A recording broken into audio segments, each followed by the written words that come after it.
திருநெல்வேலி சென்னை வந்தே பாரத் ரயிலில் 4 பெட்டிகள் கூடுதலாக சேர்க்கப்பட்டுள்ளன. இதன் மூலம் ரயிலின் பெட்டிகளின் எண்ணிக்கை 20 ஆக உயர்ந்துள்ளது. இதனால் மேலும் 312 இடங்கள் கூடுதலாக கிடைத்து மொத்த இடங்கள் 1440 ஆக அதிகரித்துள்ளன. அதிக பயணிகள் தேவை காரணமாக தெற்கு ரயில்வே இந்த நடவடிக்கையை எடுத்துள்ளது.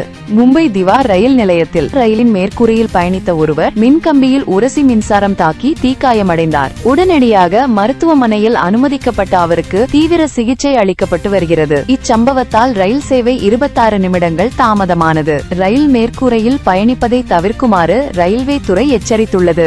இந்திய திரையுலகின் மிக உயரிய விருதான 71வது தேசிய திரைப்பட விருதுகள் விழா டெல்லியில் நடைபெற்றது. இதில் மூத்த நடிகர் மோகன்லாலுக்கு தாதா சாஹேப் பால்கே வாழ்நாள் சாதனையாளர் விருது வழங்கப்பட்டது. தமிழ் திரைப்படங்களுக்கு கிடைத்த விருதுகளில் பார்க்கிங் திரைப்படம் 3 விருதுகளை வென்றது. இதில் MS பாஸ்கர் சிறந்த துணை நடிகராக தேர்ந்தெடுக்கப்பட்டார். GV பிரகாஷ் வாத்தி படத்துக்காக சிறந்த இசையமைப்பாளர் விருதை பெற்றார். விண்வெளியில் இந்திய செயற்கைக்கோள்களுக்கு அச்சுறுத்தல் அதிகரித்து வருவதால் இஸ்ரோ சுமார் 50 மேற்காப்பாளர் செயற்கைக்கோள்களை ஏவ திட்டமிட்டுள்ளது. அண்மையில் ஒரு அண்டை நாட்டின் செயற்கைக்கோள் இந்திய செயற்கைக்கோளுக்கு மிக அருகில் வந்த நிகழ்வை தொடர்ந்து இந்த முடிவு எடுக்கப்பட்டுள்ளது. இந்த செயற்கைக்கோள்கள் விண்வெளி குப்பைகள் மற்றும் பிற அச்சுறுத்தல்களிலிருந்து நமது செயற்கைக்கோள்களை பாதுகாக்க உதவும். கொலம்பியாவில் தங்க சுரங்க விபத்துகள் தொடர்கதையாகி வருகின்றன. இதனைத் தொடர்ந்து சில வாரங்களுக்கு முன்பு சட்டவிரோத சுரங்கத்தில் சிக்கி உயிரிழந்த 7 தொழிலாளர்களின் உடல்கள் 9 நாட்களுக்கு பிறகு மீட்கப்பட்டன. இந்த துயரச் சம்பவம் நடந்த சில நாட்களிலேயே தற்போது மற்றொரு சுரங்கம் இடிந்து